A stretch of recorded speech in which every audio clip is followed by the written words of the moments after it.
Black power, y'all. It's time to get swifty. I'm gonna give it a second. Everybody come in.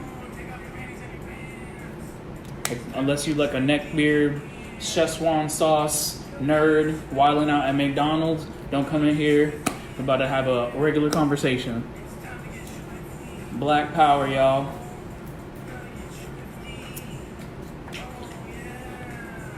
Black power, black power.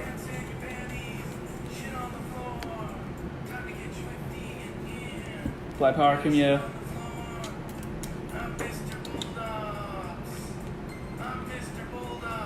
Black power, come here.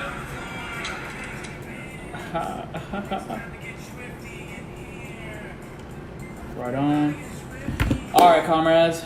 We just gonna get right to it. Black power. My name is Comrade Robert, and this is Proper-Gander. Is a web series brought to you by Black Hammer. We are a revolutionary organization dedicated to the liberation of African people and colonized people worldwide. We got a lot of campaigns going on right now. We're really with our boots on the ground everywhere you might be. If you're interested in this kind of work in liberation and building socialism and building dual and contending power against the capitalist state, please sign up for Black Hammer at blackhammer.org/sign-up. Yeah, like I said, we got a lot of awesome campaigns, including the Protect Our Girls campaign, where we're fighting for the liberation of 2 young African girls who are in the custody of a very, very toxic household, and we want to bring them away back home into a loving family. If you haven't signed that petition, please do. We'll link it below. We also have the Black Hammer Food Drive in Atlanta popping off on the 30th. We're gonna have, what is it? We have vegan options, meat options. We're really trying to be as servants to the people. Chicken, rice, cornbread, sweet potatoes, bringing it to the people. So today, the Proper-Gander. How do I even begin with this show? Today we're taking an anti-colonial, anti-imperialist, anti-capitalist look at the infamous Rick and Morty. And Rick and Morty is a cartoon show that aired on Adult Swim. It's about like a small child and his grandfather. It has like a dynamic of like Back to the Future, where these characters, along with their families, sometimes go on ridiculous adventures in space, in other dimensions. It gets heavy-headed. It has like like some of its fan base can be insanely toxic, talking about like, oh, you need to have a high IQ to even understand this show. That's why some people don't like it, blah, blah, blah, blah. And all that stuff is like real corny. I personally enjoy that show, but the fan base is garbage. It gained notoriety for popularizing this kind of sauce in McDonald's, and the fans of the show pretty much swarmed McDonald's, jumped on counters, like was making references to the show and all this kind of ridiculous shit. And we have to ask ourselves, what is it about this show that evokes such a ridiculous reaction from its young, mostly white male fan base? And that's really what we're going to take a look at. We're going to take a deep dive of how these, like, what is so appealing about the show, particularly the main protagonist, Rick, or I used to say like one of the main protagonists, but Rick Sanchez is like this super genius, you know what I'm saying? Can make like spaceships out of like crap in the garage, has like a gun that like shoots dimensional portals that he can like jump to and just forget everything that he has in his dimension. And Morty is his like sidekick, and Morty's kind of like dumb and naive, and the dichotomy is that like Rick is kind of like this unpleasant, like, I guess, I don't want to curse. How would I describe Rick without cursing? A douche? An a-hole? Like messy like that? So they he does like immoral stuff, but like he does it under the guise of like being smart. You know what I'm saying? Like he's so smart, he doesn't care about morality. He like drops bombs on planets. He's like destroyed entire galaxies, and he just doesn't care because he's so smart and nothing matters. On the opposite side, we have Morty, who the same way they conflate smartness with being done like a douche or being unpleasant, they conflate being good or like well-natured with being dumb. You get what I'm saying? So that's the kind of dichotomy that those two characters have. But the show always makes it a point to make sure you know that like Rick is kind of always right. Like even though they might throw you a curveball and be like, oh, that's kind of questionable morality. At the end of the day, everything that Rick does ends up like getting them out of trouble or just like saving the day for like having no morals and anything like that. The show is known like it's the source of a lot of breakdowns, which is why I really didn't want to. I didn't know how to approach this breakdown because this show is the subject to a lot of different like dissection, particularly of like the nihilist philosophy. Which I don't want to get into that. I don't want to get into like Friedrich Nietzsche. You know what I'm saying? Like I don't care about Western philosophy. I'm gonna be straight up right now. Like people want to have these like Socratic discussions about morality and existentialism and the search for meaning, and they use Rick and Morty as that catalyst. But my position is that these kind of philosophies are intrinsic in the colonial capitalist superstructure that we live in currently, that we live under currently. And if you observe the capitalist superstructure, it is actually super destructive to the environment and to like humanity as a whole. So my whole take coming into this, and I'm being completely clear, my whole take is that we don't need to be observing European, quote unquote, Western philosophies if we are to look forward into the future. We need to decolonize the way we think. We need to have a decolonized philosophy and a decolonized relationship with the earth and how Rick and Morty would put it, like the universe, so we can actually find a way out of this mess that we have, which is endless wars, climate change caused by pollution, the list goes on, slavery, genocide, all the things that are intrinsic to the capitalist structure.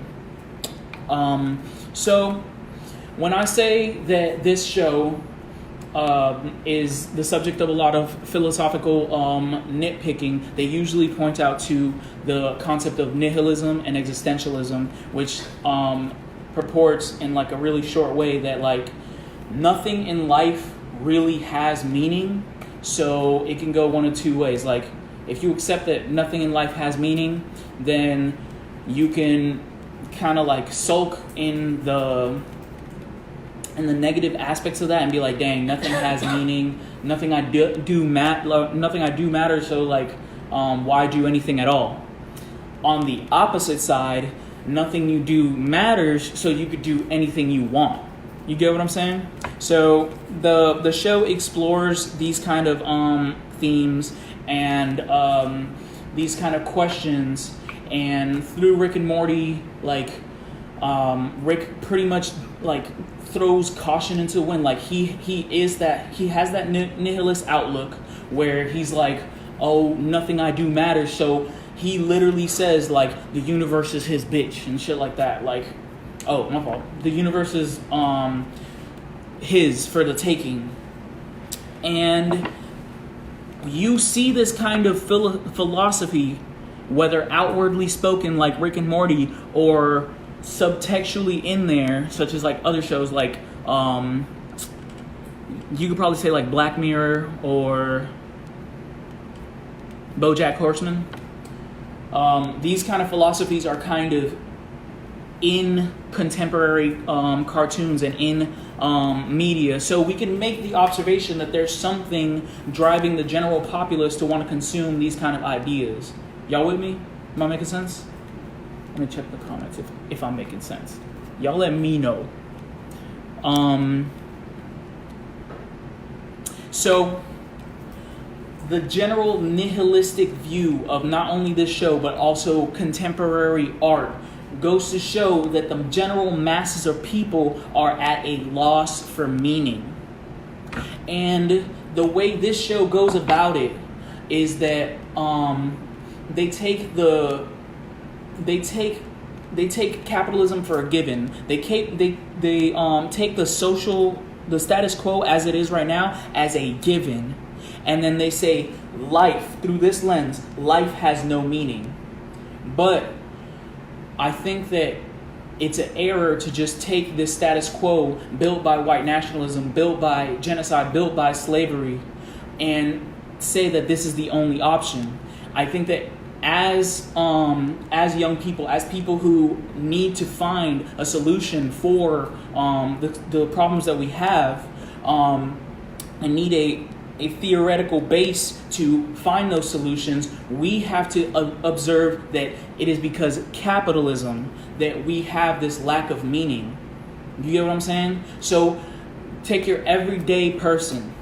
Every day you wake up when you don't want to. You wake up because you have to your job. It could be like super late or super early. Either way, it's unpleasant. You wake up only to go to work. And me, I like make wraps all day. Put salad in a wrap, boom, do it again for hours on end. And that's that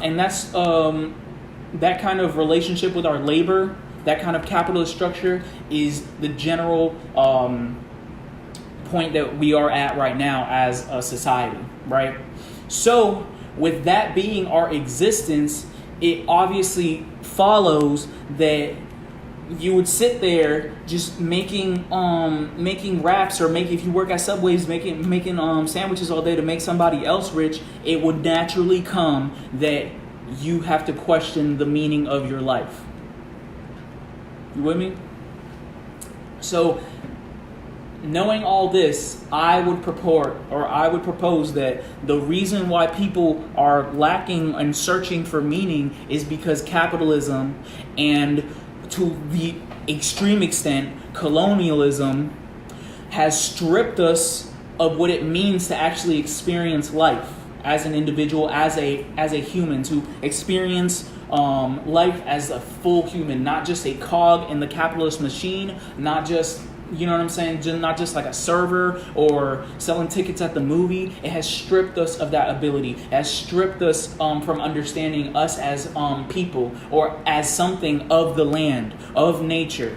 Because humans, this societal structure is opposed to nature. It destroys nature. It overproduces to make some BS. You know what I'm saying? You know how much trees they have to chop down to make room for a meat factory, to make room for to make burgers for the whole first world. This whole structure is antagonistic to nature, and since we take a part in that, we have an antagonistic relationship with nature, and that's only as colonized subjects and under capitalism. That's not the natural state of humanity. And it can't be the case that humanity has always existed against nature. You feel me? But this is the kind of framework that this show works with. It condemns acts of rebellion. It condemns searching for meaning, and in replacement of searching for a gratifying path to life. You know what I'm saying? It's just like, yo, let's just go watch TV. Yo, let's go get these crystals and smoke space crystals that make us dance. Yo, let's do all this kind of crazy stuff. If you actually watch this TV show, you already know what they they propose a hedonistic kind of life. Which kind of shows it's kind of like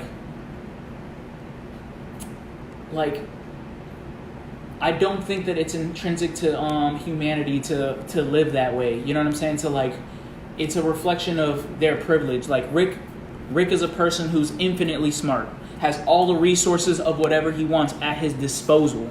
You know what I'm saying? And that kind of position, that kind of access to all these resources is reflective of white people in their own European construct. You know what I'm saying? And Rick is depressed, and he doesn't care about anything, and he does drugs to escape his problems or whatever. I feel like that is a very apt metaphor for where white people are at as the oppressors of this world, where you have everything at your fingertips. You know what I'm saying? Everything that came at the cost of slavery and genocide, and now you're bored with it. Y'all want to do opiates. You know what I'm saying? Y'all want to have all these like technological advancements that only to support a hedonistic lifestyle or to destroy things in nature.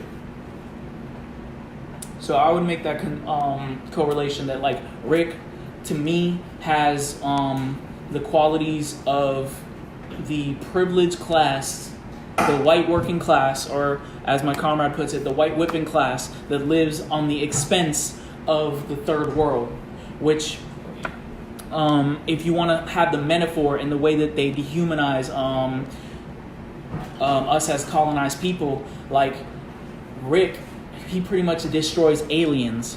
Like there's an episode where Rick is like whipping in his spaceship, right? And his battery dies. And he goes into his battery, and what he made is like a battery that has a universe in it that creates energy. And he has to go into the universe, and there's like a whole population of aliens there that their whole existence, they don't know it, but their whole existence is to power this dude's car battery, right? So that's really that symbolizes the relationship that colonizers have with the colonized. You know what I'm saying? We just an ends to the means for these people, so they can ride their spaceships and shit like that. You know what I mean? Like, I'm gonna say this real quick too. Like, I don't think that the commentators or the writers of this show are aware that they have this bias when they write. You know what I'm saying? It is something that they grew up with as white people, and the writers, I think it's like Justin Roiland and like Dan Harmon. Those are just two white men, so there's no way they know anything else besides the colonial mindset. There's no way you could tell me that, like, you know what I'm saying? Like, I guess what I'm saying is just like, I don't think that they're out there writing this shit. They're just like, oh, the aliens are like brown people and they deserve to get shot. No, it's just a reflection of where they're at mentally. That's all they know. All they know is that like dog eat dog mentality, which is a colonial mentality. That's where that comes from. Like originally indigenous people in the Americas, or African people in Africa, and Asian people in Asia. They definitely had systems based on the community surviving as a whole with values that what's the word I'm looking for? That promote unity as opposed to fighting against each other like capitalism does. So y'all let me know if y'all following me. Let me see. Spam them likes if you follow me. Spam. Yeah. Right on, comrades.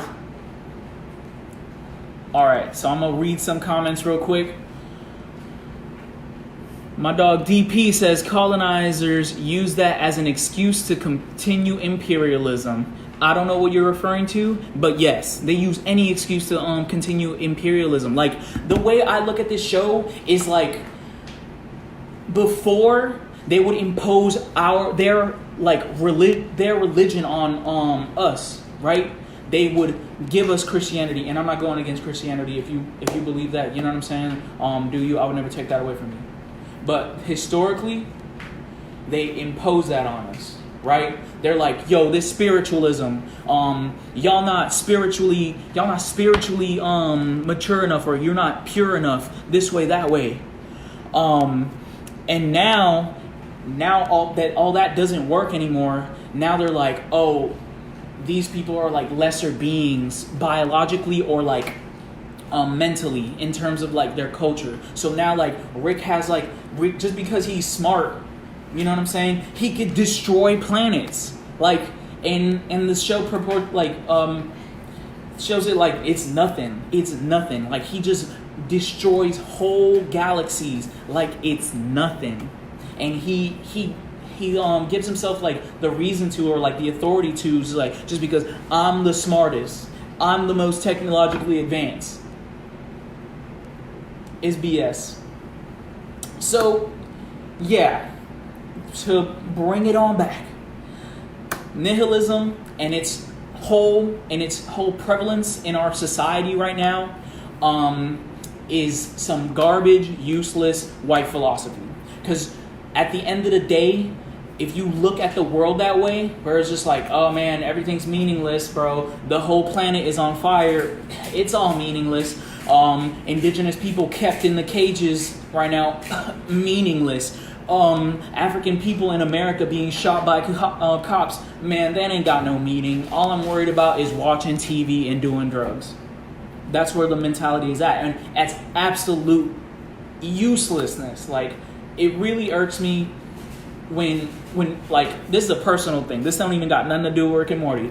It irks me when people talk about Western philosophers or like Greek philosophers, and it's just because that's like the basic mentality or basic theoretical framework for colonialism and imperialism. I don't want to hear it. I'd rather like see what my ancestors thought. Like, how did y'all think of the world? But as a colonized person, since white people destroyed all my shit, I don't have that readily available. Everywhere I turn, it's like some Greek philosophers and all that stuff. But where are our philosophers? Because we need them right now. Because indigenous people and African people lived with the land. They are of the land. Not again like white people where they left their land and took everybody else's land. Moving on.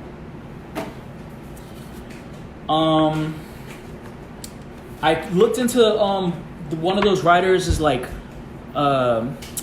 political stances, and in every single interview he like wants to be like apolitical. Like he always talks about how he doesn't want to bring politics into Rick and Morty or into his life, or he tries to stay away from it. But anybody who's politically conscious or like has the inclinations knows that like the politics of something is the bedrock of something. Like, you can't extract any piece of art, any piece of media, anything from the political context, from the historical context. So if you don't understand the historical context of what is happening, if you don't understand the political context of what is happening, then you really don't understand that art or that medium. Y'all feel me? So, obviously, this writer is completely inept and not politically sound. Because even in this recent episode, it was like Rick had like came up with to like a clone version of his grandson, and the clone version was a Nazi. He was dressed in Nazi garb. He had like Nazi paraphernalia on his wall and stuff like that. And Rick was just like, "Oh, you freaking socialist." That just goes to show like how politically like not there he is. So this kind of ignorance like mirrored with the fact that like they go and do like stand-up comedy disavowing Nazis, disavowing what they understand to be white nationalism, and at the same time this dude Justin Roiland is caught like resharing Breitbart articles talking about how like identity politics is stupid and like far right-wing talking points are being shared. He's doing shows with PewDiePie, who is like an unabashed white nationalist. Like, the only people who don't think PewDiePie is a white nationalist are other white nationalists. So we have to be careful We have to be politically astute, and that's why we're doing what we do. We have the Revolutionary Book Club. We have shows like Proper-Gander. We got Oh My Ghazi. So we as a people can see through this BS.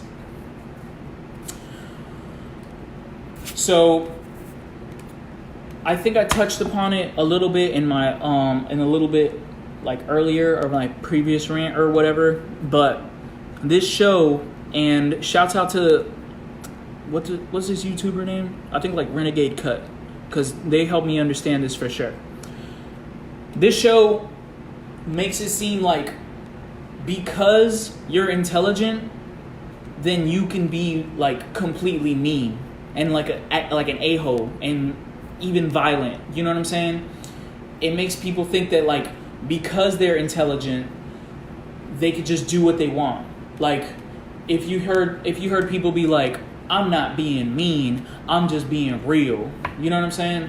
Like, it's that kind of mentality, and it's like reflective of a lot of talking points on like the right-wing side of white nationalism, like motherfuckers like Ben Shapiro or Ann Coulter, or that dude with the mug who goes to like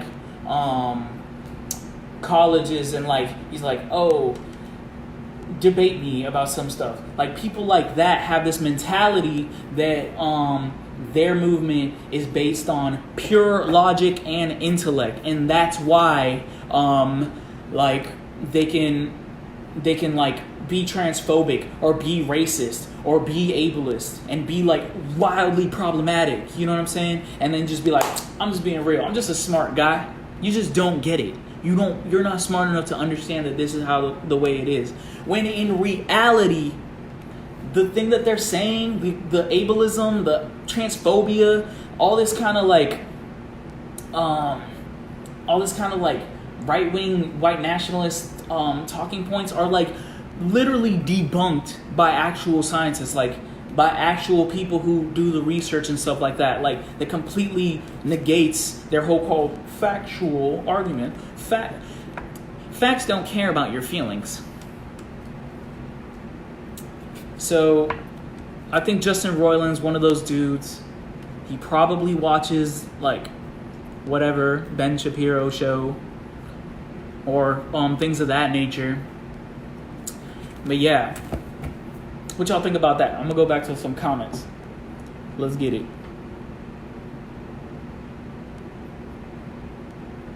Okay. Thank you, Comrade Matt. Chloe. No, I did not say that, Chloe. Comrade DP says that's what I was talking about, the messy Euro trash philosophies. Anti-colonial philosophy should be a mandatory course. Absolutely. I want to say your name, but I also don't want to butcher it. Let's see. My comrade Window, shouts out to Comrade Window. He says, one of the creators also has a sideshow about a pedophilic serial killer, and this character has appeared on Rick and Morty. It's funny how white nationalist values coincide with this like sexual depravity. Yeah, I remember there was like this episode where like women were like sex machines or something. I don't remember. But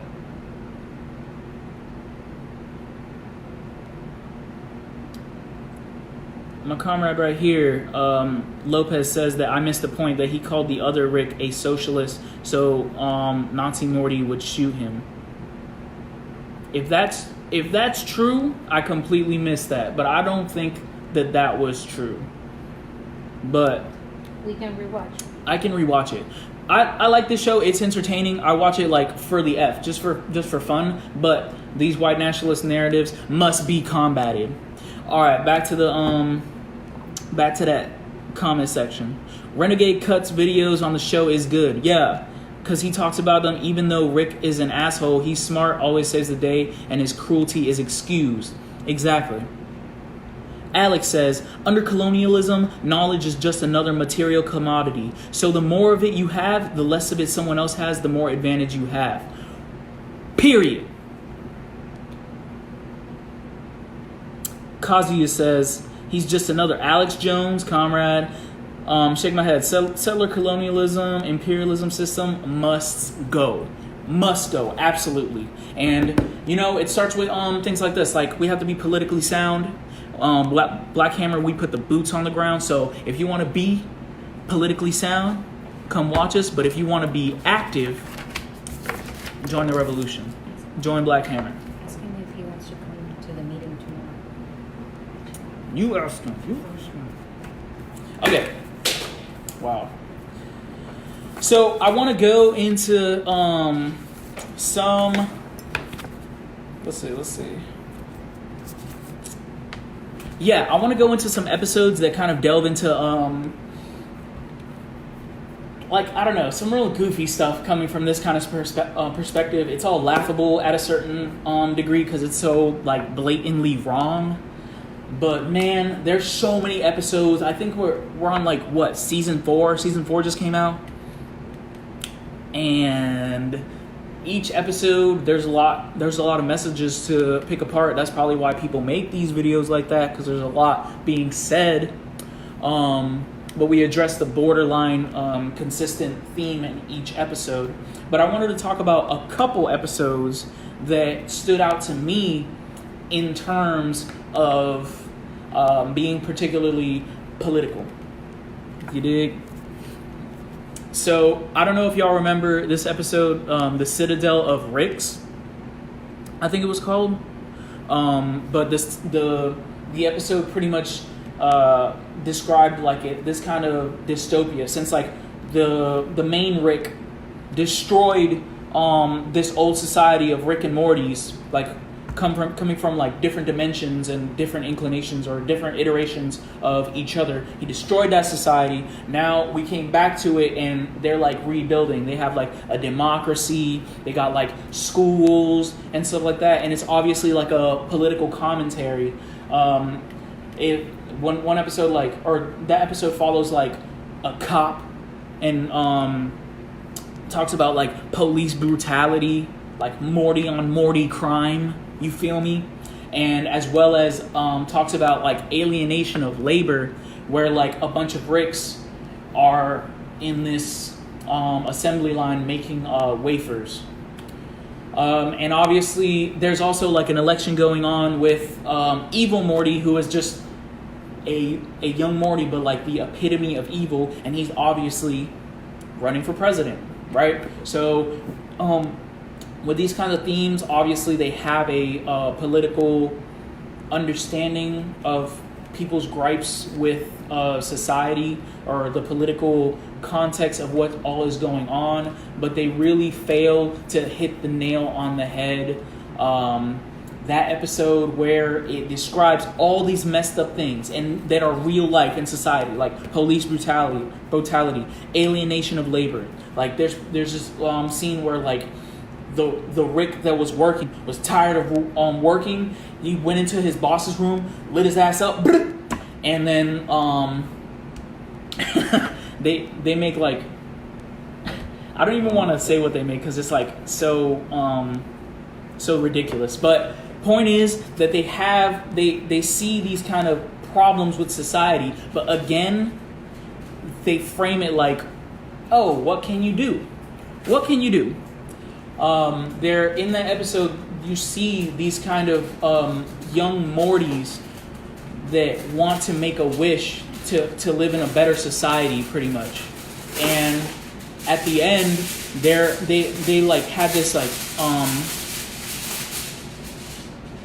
they had this fairy tale of that if they threw their most prized possession into this portal, their wishes would come true, and they wanted to live in a better society. But at the end of the episode, the portal was actually just a trash dumpster. You know what I'm saying? As if their wish to create a better society is futile. So in that same episode, when you see the disgruntled Rick that I was describing, that he lit his boss up, they end up like channeling that energy, that revolutionary anger energy, and making it into a commodity.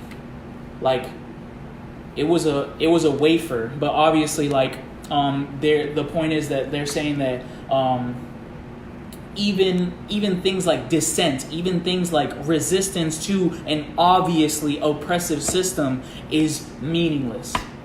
Which that episode, I don't know if I did a good job of like describing that episode, but it's very problematic as someone, especially as someone as my work, for this like TV show to be spreading the lie that resistance is futile. Like it just comes from like a very like historically ignorant kind of place, like where like people see like the presidential race, and this show explicitly says there's no way that you can confuse the theme that the presidential races are dumb, are useless, are a ending road. You know what I'm saying?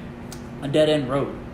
It makes that analysis, but it doesn't make the analysis that has to change. You know what I'm saying? It obviously knows what's wrong in the society, but it just completely negates it. Be like, oh well, that doesn't have no bearing on us because we're nihilists and we don't care about anything. So problematic. Y'all seen that episode or not?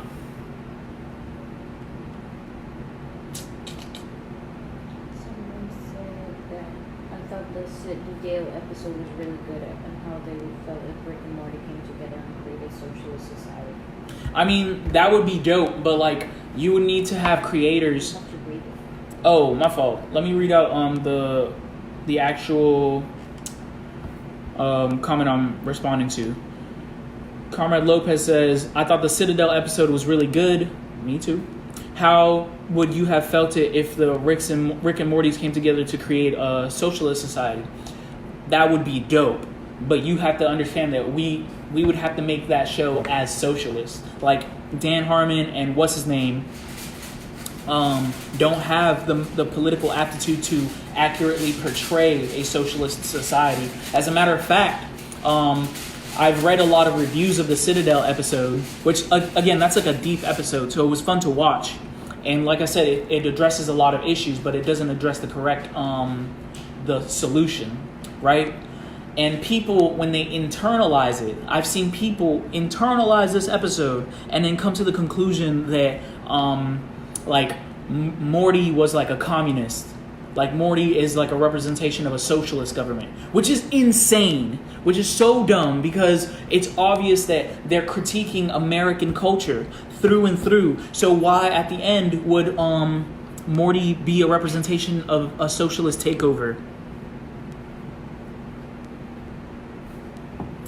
So yeah, Chloe says they just try to and get in front of the movement so they can control the narrative. The plan is to keep you asleep. 100%, sis. 100%. I unite with that. Let's see. Thank you, Sid. Kazuya says the Democrats and Republican impeachment was a WWE wrestling style show and joke. Literally, what a waste of time. They want to get rid of this president and replace them with another president, like someone else to do the bombing, someone else to do the mass incarceration, someone else to do the capitalist hoarding of all our profits. Like, please, dude, what a waste of time. And that's supposed to be like the left doing that. That's supposed to be resistance. But yeah, so that episode, I want like rewatch it, hit me up, or I'm Robert Quinones on Facebook, and yeah, tell me what you think about it, because from my point of view, it describes the futility of resistance. It describes how nothing changes, no matter if you wish for it, no matter if someone who you thought was a good presidential candidate like came into office. You know what I'm saying? It's all supposed to be BS. Another episode was the Hive Mind episode where like Rick has an ex-girlfriend who is a hive mind, and if y'all not like science geeks like me, a hive mind is like a being that takes control of other beings. So like the other beings are just one brain. You feel me? So it's like a horde of people, and they like all talk at the same time and stuff like that. So Rick's ex-girlfriend is a hive mind. She's completely controlled this one planet, and it's doing amazing. It's like eco-friendly, everybody's working, everybody's studying, blah, blah, blah, but it's all because the hive mind chick, I forget her name, she's controlling everybody, right? So Rick's messing around with his ex-girl, and Morty and his sister, Summer, are like, yo, this is a trip, like, it's messed up that these people ain't got no freedom or no kind of like liberty to, or self-autonomy to make their own decisions and blah, blah, blah, blah. So eventually, with Rick messing around with his ex-girlfriend and Morty and Summer like going about their episode, like some of the people get out of the hive mind. Like the hive mind doesn't have control of some of the people. And immediately when she doesn't have control, this one dude like comes into being. He's just like, yo, I'm like a social engineer. Yo, I'm a father of like two sons. I'm also a part of this world's master race of round nipple people. And then like another dude comes too, like he's like free from the hive mind, and he's just like, yo, I'm a father too. But I'm also not with that round nipple bullshit. I'm pointy nipple. Shit like that. And that incites a race war on the planet. Obviously, the show is ridiculous. It's funny, but like the idea that when people have their own autonomy, that they automatically go into a race war, or automatically like they start talking about how they were doing drugs and they were sex workers, which they were shaming sex workers in that episode too, which is dumb. And there were things like that. It was implying that is the natural state of humanity, of depravity. You know what I'm saying? But I'm gonna say that right now. I'm not saying sex work is depravity. All I'm saying is that our natural inclination as humans is not to be like pedophiles and to be drug addicts and to have this concept of race and that we're all trying to murder each other. Like naturally we have a bond. If you see a child, you know what I'm saying? Like without learning anything else about society, you put them in a playground with another child. Fun time. Everybody getting along. You know what I mean? Small discrepancies like may happen, but that's just an example. Like humanity came together and that was a survival tactic. We naturally have an inclination to work together, not be racist or be all this other crap. All that came along from the colonial culture, the culture where Europe consolidated itself to go ravage other continents and take their resources. You know what I'm saying? Being addicted to drugs comes from a lack of meaningful relationships built in your life. And it could be relationship with anything, with like your art or your peers or whatever. When you don't have that meaning, you have to fabricate it somehow, and that's where drugs come from. The show doesn't have this kind of capacity to deal with these issues. It just makes the point of being like, oh, humanity's trash, and if it wasn't for somebody just controlling everyone, if it wasn't for this hierarchy, then we would all just be murdering each other and like doing all this crazy depraved stuff. So that's what I thought was problematic within those two episodes. I already talked about the car battery episode where he like puts like a whole universe or like a whole planet to work for his car battery. They have like statues of him and stuff like that, which is ridiculous and highly indicative of a colonizer. You feel me? Let me see. I'm looking at my notes, y'all. Another thing that I remember that just goes to show like how politically these people can't come up with like accurate portrayals of humanity or political social structures in order to be satirical of them. There's this character where his dilemma was that he was like a clone. He was like a spliced version of Adolf Hitler and what's his name? Abraham Lincoln. So this character was like a fusion of both of them, and his name was Aberdolf Linkler, and he was like conflicted because he was supposed to be like the ultimate evil and the ultimate good, and he was living a life of pain because he was like, conflicted like that. And immediately when I saw that, I'm just like, that doesn't even make sense, bro. Abraham Lincoln is a settler. He did not free the slaves in the Civil War. Like it was like an economic consideration for him to do what he did because he was losing. He needed slaves. He needed free people or quote unquote free to like fight his army. He couldn't have the South expanding into the West with their economy because it would mess up with the economy that he was planning in the North. It wasn't a consideration of humanity. It wasn't a consideration of being altruistic is the word, like being a good person. He's just like, damn man, we had slaves, we gotta let them go. That's wrong. No, that's how they tell it in schools though. But no, Abraham Lincoln is a settler, bro. Warmongering white devil, just like Hitler.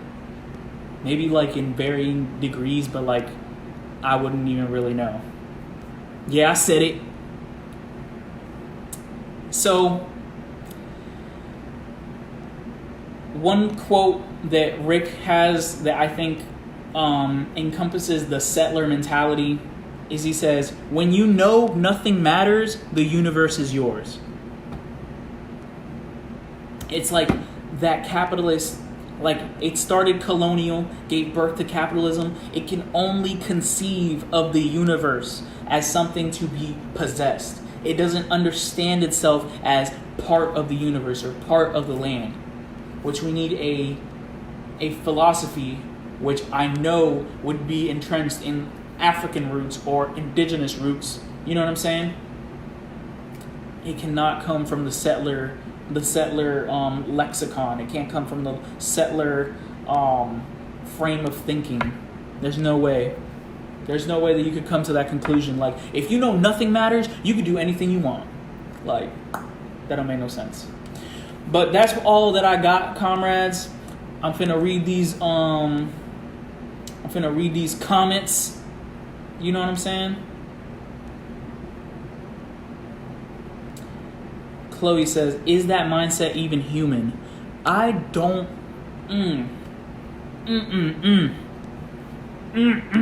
It's the opposite. Like, humanity is of nature. It doesn't matter if we're wearing clothes. It don't matter if we're wearing shoes. It don't matter if you're on an iPad. You're still of nature, first and foremost. It's like a perversion. It's a perversion of the mind that the settler has. And they had to pervert their mind in order to do the atrocities they did. Namely, slavery. Namely, the colonization of the entire Western Hemisphere as well as Africa, and not for a lack of trying in Asia. You have to pervert your mind into something unnatural, and society is a reflection of that. Chloe says, sounds like an alien has no connection to our beautiful planet. I don't know.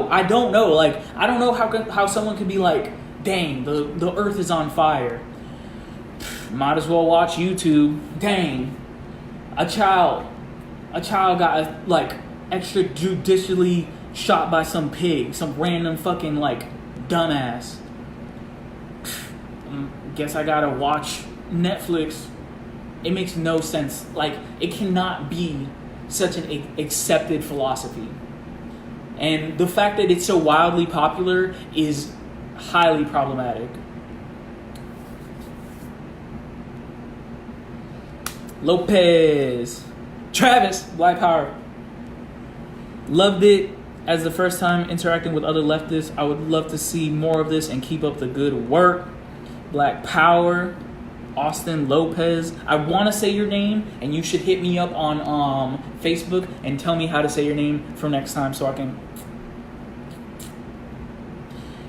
Windows says, all media under the empire preserves the empire media, not just the entertainment. The main principle I was taught in school about being a filmmaker is that we are manipulators by trade. Whew. Period. You need to be a filmmaker for Black Hammer. That's all I know. But no, that's awesome that you're doing film. Let me see if there's something else I can address. All right, y'all. So, if that's all, feel free to hit up these comments. I'm gonna be in the comments later, chit chat, and I am that type of dude to like reply to comments, get into the discourse. You feel me? But in terms of the video, I think I gave you all I can give you. So Black Power. I'm gonna tell you right now though. What's that movie coming out? Queen and Slim. Queen and Slim. Proper-Gander next week. Let's get it. Another reminder of forging the hammer to all Black Hammer members. Oh, any Black Hammer member that is watching me right now, remember that we have a mass meeting tomorrow morning of Forging the Hammer where we're building our cadre. Y'all better be there. And if they're not Black Hammer, they should join. You want to... Okay, Gigi says that if y'all not Black Hammer, y'all should join. But not colonizers. And on that note, Black Power.